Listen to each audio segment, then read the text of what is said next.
Hello दोस्तों, कैसे हो आप सभी। उम्मीद करता हूँ आप सभी बढ़िया होंगे। साथियों, एक बार फिर से स्वागत है आपके अपने यूट्यूब चैनल आले जो भी योजना पर। दोस्तों, थंबनेल देखकर ही पता चल गया होगा कि आज का वीडियो किस टॉपिक पर आपका होने वाला है। दोस्तों, आज के इस वीडियो के अंदर हम बात करने वाले हैं बीएसटीसी अपवार्ड फोरम 2024 के बारे में।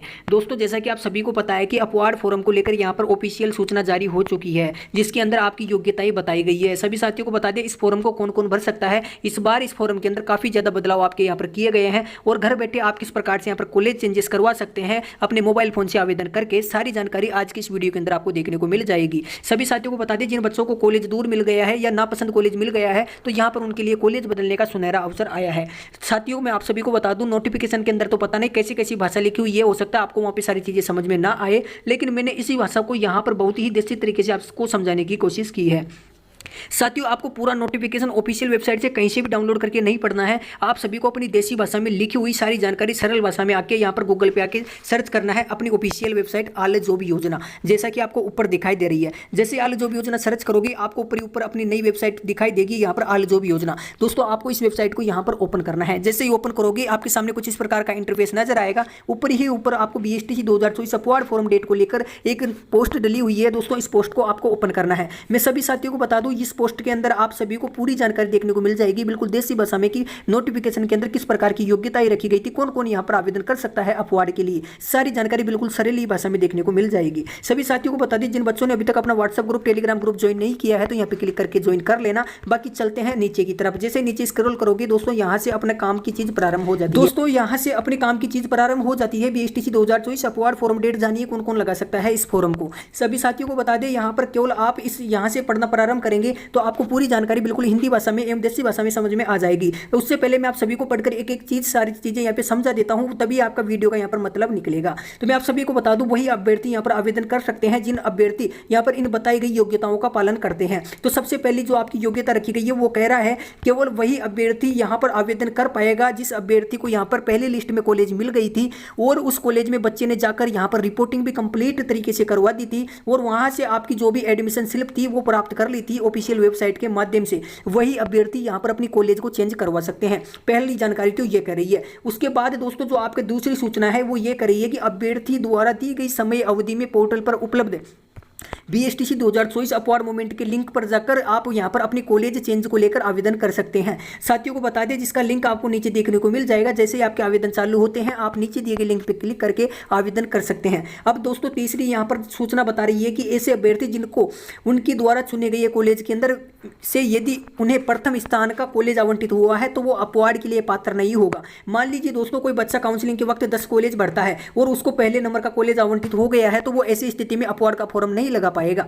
और उसके बाद जो अगली सूचना आपकी यहां पर बता रही है कि जिन अभ्यर्थियों ने केवल एनीवेयर इन राजस्थान पर यस किया है एवं किसी भी अध्यापक या शिक्षा संस्थान या कॉलेज या जिले का चुनाव नहीं किया है, तो वह अभ्यर्थी 2024 में अपवार्ड मूवमेंट हेतु पात्र नहीं होगा। जी हाँ दोस्तों, मैं आप सभी को बता दूं, मान लीजिए कोई बच्चा है, वो यहां पर काउंसलिंग तो करवाता है लेकिन वो किसी भी कॉलेज और किसी भी जिले का चयन नहीं करता है, वो केवल एनीवेयर इन राजस्थान पे टिक कर देता है, तो ऐसी स्थिति में उसके कॉलेज यहां पर चेंज नहीं होगा और ना ही वो यहां पर अपवार्ड मूवमेंट का फॉर्म लगा पाएगा।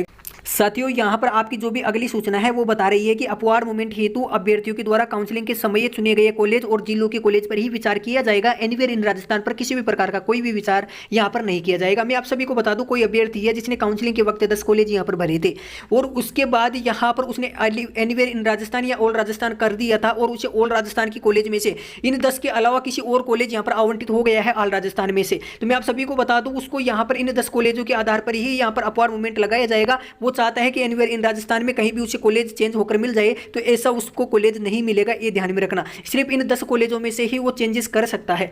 मैं आप सभी को बता दूं, उसके बाद यहां पर आपकी अगली सूचना है अपवार्ड मूवमेंट के उपरांत आवंटित अध्यापक शिक्षा संस्थानों के अंदर। जी हां दोस्तों, मैंने यहां पर आपको सारे नियम एवं कानून कायदे बता दिए हैं कि कौन अभ्यर्थी यहां पर आवेदन कर सकता है यहां पर अपवार्ड के लिए। साथियों, उसके बाद यहां पर आपकी अगली सूचना बता रही है कि अपवार्ड मूवमेंट के उपरांत आवंटित अध्यापक शिक्षा संस्थान के अंदर स्वयं अभ्यर्थी को जाकर ऑफलाइन तरीके से रिपोर्टिंग करवानी है। यदि बच्चा कॉलेज के अंदर जाकर अपने कॉलेज वगैरह यदि बच्चा कॉलेज के अंदर जाकर स्वयं अपने कागज वगैरह जमा नहीं करवाएगा, तो मैं आप सभी को बता दूं, उसका प्रवेश यहाँ पर रद्द कर दिया जाएगा। तो ये थोड़ा गौर करने की बात है। बात करते हैं यहाँ पर अगली सूचना के बारे में। अपवार्ड मूवमेंट के उपरांत नए अध्यापक शिक्षा संस्थान आवंटित नहीं होने की स्थिति में पूर्व में आवंटित अध्यापक शिक्षा संस्थान जिस पर अभ्यर्थी ने स्वयं उपस्थित होकर रिपोर्टिंग दर्ज करवाई थी वह अध्यापक शिक्षा संस्थान आवंटित रहेगा और किसी भी स्थिति में फीस का रिफंड नहीं किया जाएगा। मैं आप सभी को बता दूं, जिन बच्चों को यहाँ पर कॉलेज अलॉटमेंट हो गया है और जिसने रिपोर्टिंग कंप्लीटली करवा दी है, तो मैं आप सभी को बता दूं उन बच्चों को यहाँ पर भविष्य में कभी भी रिफंड नहीं दिया जाएगा। ये थोड़ा ध्यान में रखें।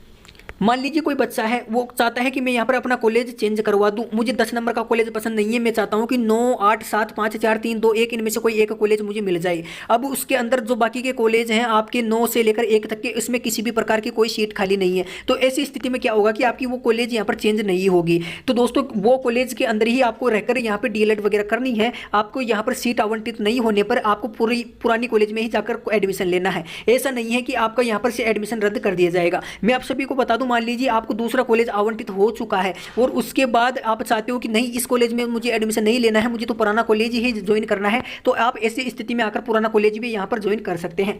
अब दोस्तों बात करते हैं, अपवार्ड मूवमेंट होने पर नए आवंटित अध्यापक शिक्षा संस्थान में रिपोर्टिंग करानी होगी, पूर्ण फीस भरने की कोई भी आवश्यकता नहीं है। मैं आप सभी को बता दूं, आप जो भी आपको नया कॉलेज मिले ना, उसके अंदर जाके आपको रिपोर्टिंग जमा करवा देनी है, आपको वहां पर कोई भी फीस देने की आवश्यकता नहीं है। तो दोस्तों यहां पर ये सारी जानकारी आपको इसी प्रकार से सरल भाषा में देखने को मिल गई है और मैंने काफी तरीके से समझा दी है। फिर भी आपको लगता है कि नहीं, मुझे कुछ चीजें हैं जो समझ में नहीं आई है, तो बेझिझक अपना डिटेल में कमेंट लिख दीजिएगा, मैं आपको तुरंत रिप्लाई दूंगा।